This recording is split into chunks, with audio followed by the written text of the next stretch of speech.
Yep, whenever you're ready.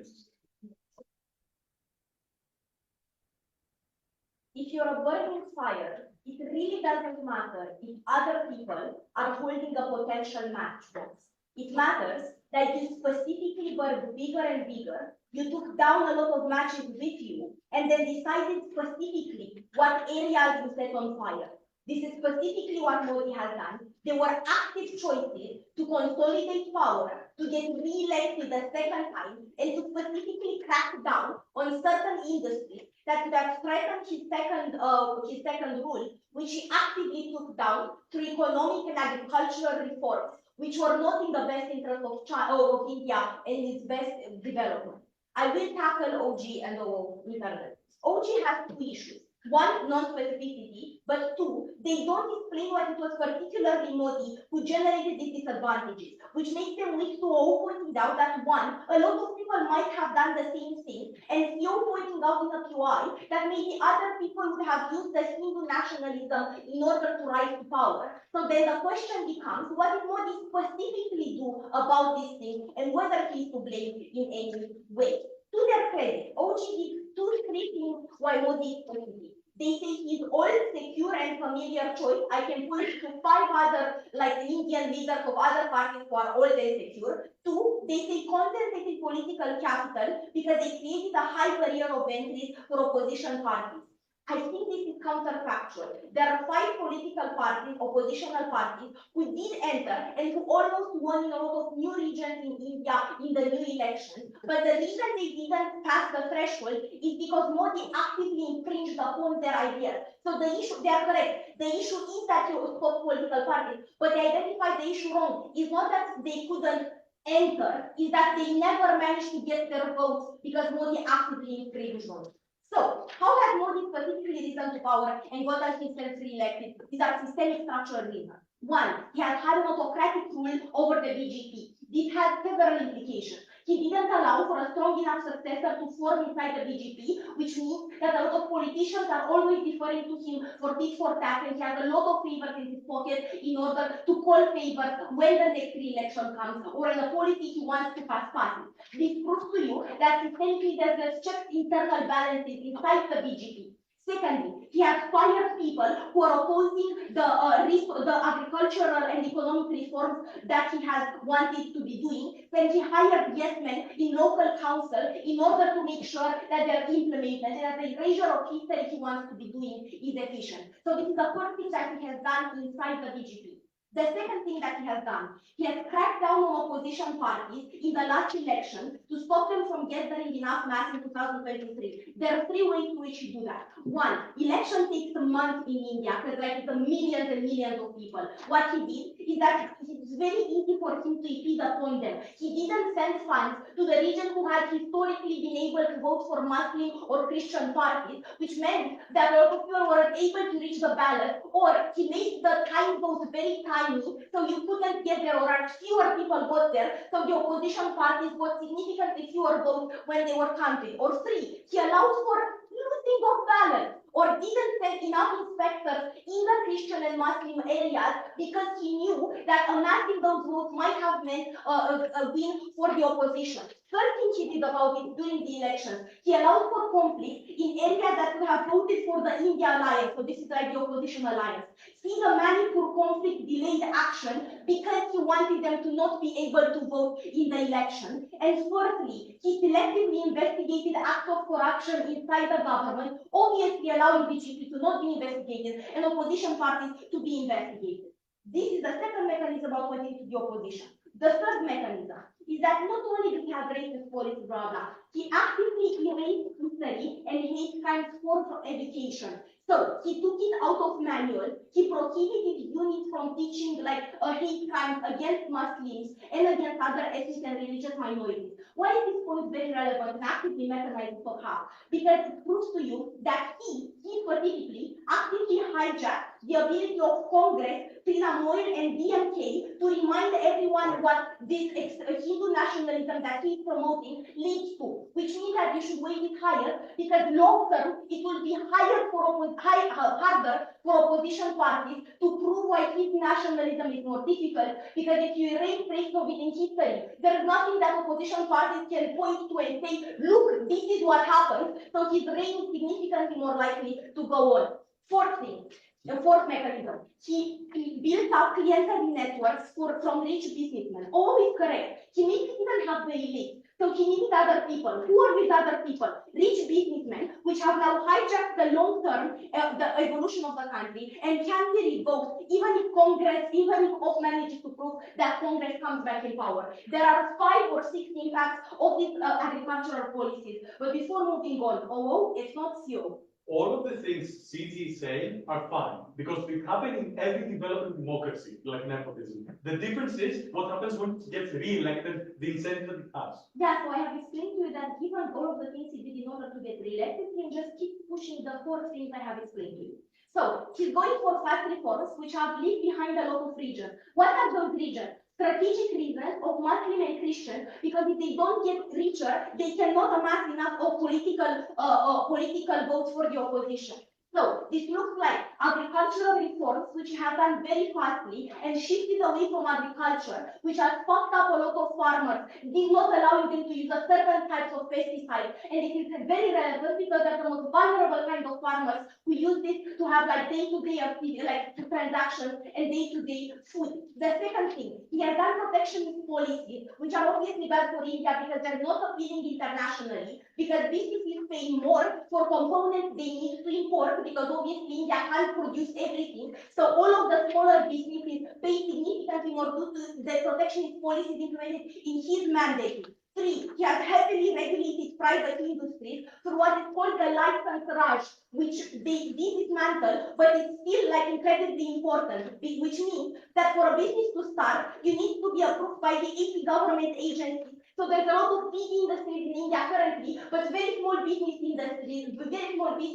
didn't get approved and now can't get approved because of the protectionist measures, which make it harder for them to import stuff. The banks are over-regulated, which means that they cannot give loans to small businesses, so the economy is not in the advantage of people, and the opposition is cracked down upon. These are the max on Fiji. I think we should come for government to welcome the opposition to start the closing of the case. Here.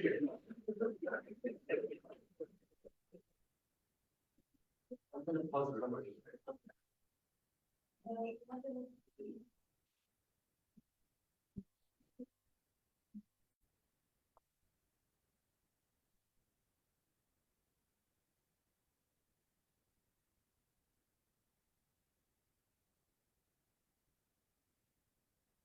We're ready.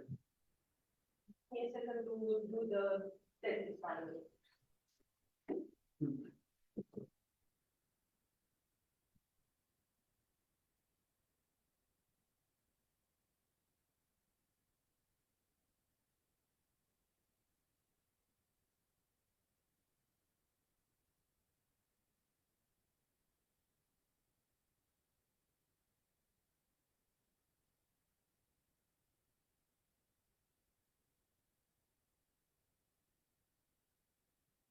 The beauty of these oppositions today would have been to show us why the results of Maldives were good, were better, and were not affected by this election. Just telling us that it was good that it was elected is not enough for this debate. You need to weigh the good things that we have done, Modi specifically, and I cannot say this enough, and I will enter in more details. But Modi specifically were better than the harm that we have done. That's the motion. Let's begin with both opening opposition and closing on that. I think the main focus is telling us that India had a severe problem with its party because it has a legacy party and a very corrupt, long party. The problem with that is that by showing us the problems within that party, shows you that anyone that would have come afterwards would have done anything to be better, right? That means that the reasons like the new Modi passed new legislation in order to fix some things. Anyone would have done that if they wanted to fight the corrupt, to fight back on the corrupt previous party, right? If they pass anything in order to legitimize their votes, right? Infrastructure. Anyone that would have go against it, it's a smart decision. The question is infrastructure enough to counter the actual harm that were presented, right? Their explanations are not exclusive to Modi specifically. This is extremely important. Whoever would have done this, any new party can pass new legislation, any new party has the incentive to replace the old guard, any new party has the incentive to show off to the people that they are doing something different. They are not explaining why Modi specific policies were good. Oh, sorry, they have a point about why segregation is good, which I'm questioning the reality of that in the first place, because I think it's quite racist. But secondly, I want to point out that segregation is different than putting one ethnicity above another. And I think that is a problem, right? Because it was not segregated for the better of both multiple ethnicities. It was actually antagonizing Muslims and making and hurting people along the way, right? I think Modi has done a lot of harm for that category of people because it legitimized the act of violence that was happening because it was leadership. Just more legislation that is racist, this doesn't mean it's good just because there's more, right? Second, what Anna is doing, what Anna is showing you today is that the platform that Modi specifically has used has created a system in which India is worse off now. First of all, it crackles a little bit the ability of a democracy to function, right? Because it creates a new way of basically Modi is becoming the new party that is corrupt, but it's creating a new way in which his party to be the new legacy one that because it actively creates barriers for votes to happen. That means that these kind of measures are going to have repercussions throughout the elections from now on. That means that you're locking India in a way in which is no longer functional when it comes to actively pursuing democracy. Secondly, the platform that Modi's won and nobody interacted with this was also the agricultural reforms. Where we are showing you is that the agricultural reforms were targeting people and actively hurting people. 40% of India, 40% of India is actually going into infrastructural, into agricultural reform. The problem was that he was too keen of doing them fast and with quick wins, not letting the economy have time to breathe and not accommodating everyone. People were left without food. People were left without an income. He tried to push a lot of economy reform that were actively harming everyone, right? He tried he denominated the currency, right? And what he did with that was that everybody's currency now is fucked. These are the kinds of reforms that actively fucked over the people and created a lot of harm for them. I think it's quite important to understand that in this debate, we do not have to stand by the fact that Modi hasn't done a single good thing, but we have to counter it. Is the infrastructure enough to counter the big economical failure that it has created for a lot of people, while also creating a system in which we are no longer recognizing history? On that, closing opposition, I think what they're saying is that they have a legacy, a colonial legacy that was prominent because of the Nationalist Party, the Congress Party. The problem with Modi is that he is actively deleting history, right? It teaches a way in which the kids will learn the history. I cannot believe I'm going to do this. I'm gonna take you in a second, but you're actively creating a system in which people like no longer recognize what has happened in the past. They're no longer understanding the previous mistake. Yes. Lives matter more than politics. Will prove you structurally why the only way to say them is segregation. Anna's case file based on propaganda like corruption, probably symmetric if someone else was elected. But it's not segregation, right? You're saying that the Muslims are wrong. It's not segregating. You're actively pinning down Hinduism, telling them that it's legitimate to be violent against Muslims, right? This is not just putting them apart. You're creating more harm because he's legitimizing this kind of actions, right? At the end of the day, we are showing you how specifically Modi's platform has been the one that has won for him, and the economical input, the economical agenda that he has set up and has been voted because it was corruption and so on and so forth, was the one that actually created a lot of harm for people. And alongside, what has happened is that there are also a lot of nationalistic and very discriminatory techniques that are creating a lot of harm for poor people that are the most vulnerable, that are creating a lot of harms for everyone else involved. Anyone else that would have done it should have done some efficient things, but not with the discrimination. Thank you. Thank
you so much. More like an extra chair. Yeah. Sorry, I know this can be ridiculous, but I need my focus.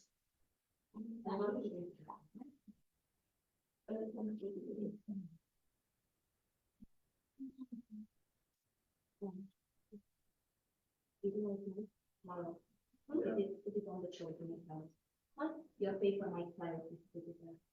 I don't know. I'm not gonna like slide away. I know. It's okay, it's just a case.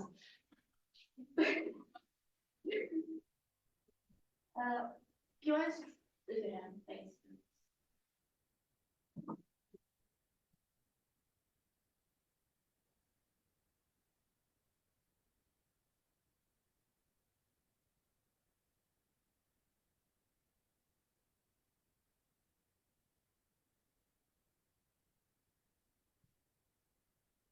Crucial context for the debate and then a strategic clarification, then I'll move on to competitiveness. So crucial context for the debate. India pre-Modi. And one already tells you part of this, right? She tells you that because of the colonial legacy, India was divisive in many ways. How does this play into politics, and why is it important that we have somebody that breaks that system, and specifically the radical nuance that Modi has to break that system, which differentiates us from all? India was stagnant in the sense in which there's a lot of divides if you look at language, if you look at ethnicity, if you look at different. Please stop that, thank you, with different needs. This is important because it means that any kind of opposition party to the main big party, the Gandhi party, was divisive already, right? Because if you had multiple parties that were trying to do things and do reforms, they were arguing for their small group, in their small region, trying to argue for things for their group. No, especially because of one characterization of people having been divided beforehand, it's likely that they were to some extent segregated into these divisive entities. Why is this important? because when they bash at the agricultural reforms that Modi did, they don't understand that India needed a push to move forward and modernize. But when you look at India's economy, maybe some of the reforms weren't great, but firstly, note that there were constraints into how bad the reforms could get if they were bad, but there's good parts of the reform that are very important for India to move and be important in the world stage.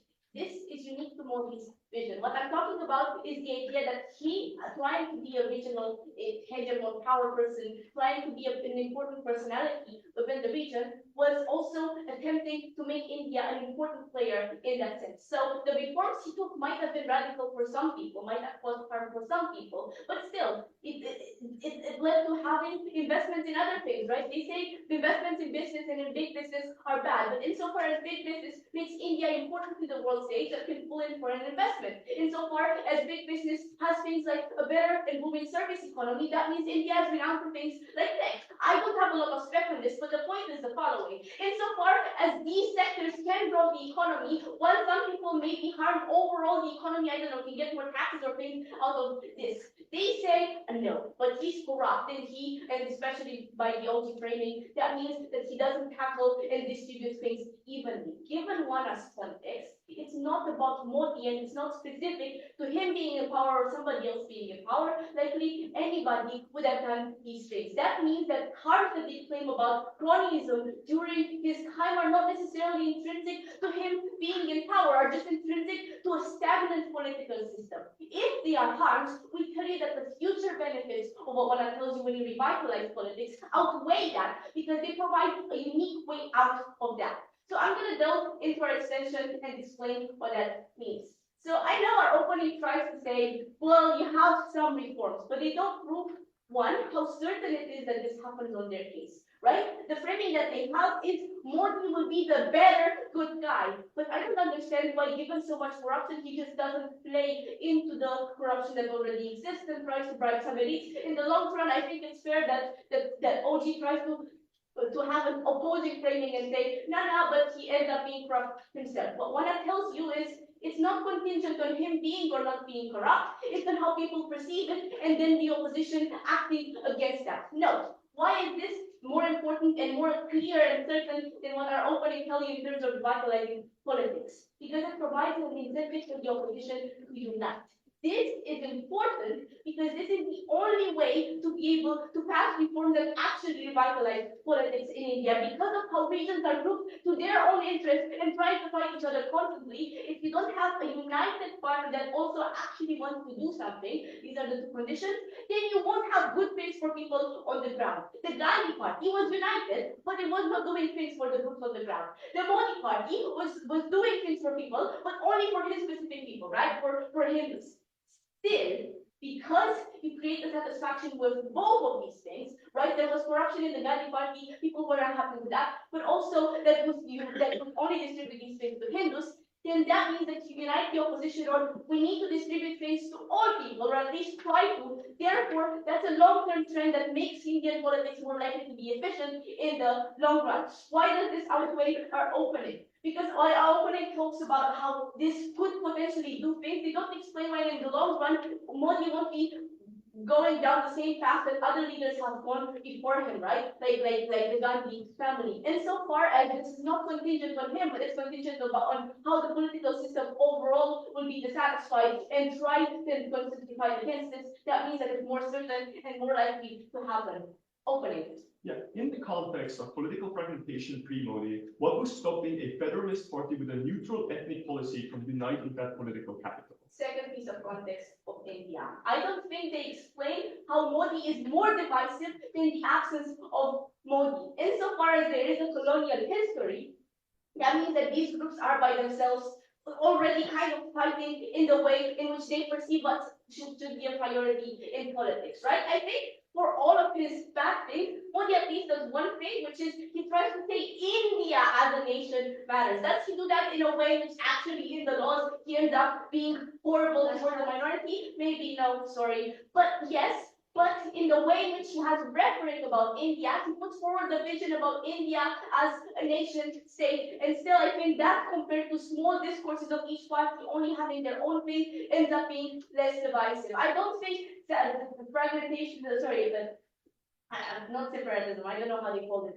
an opening is the solution because realistically that can happen, but I think insofar as you combat this with a more unified narrative from the opposition, you are likely to be able to overcome this narrative. Last thing, I think they try to say, but it's about how you weigh up harms and goods and that there's still plenty of harms.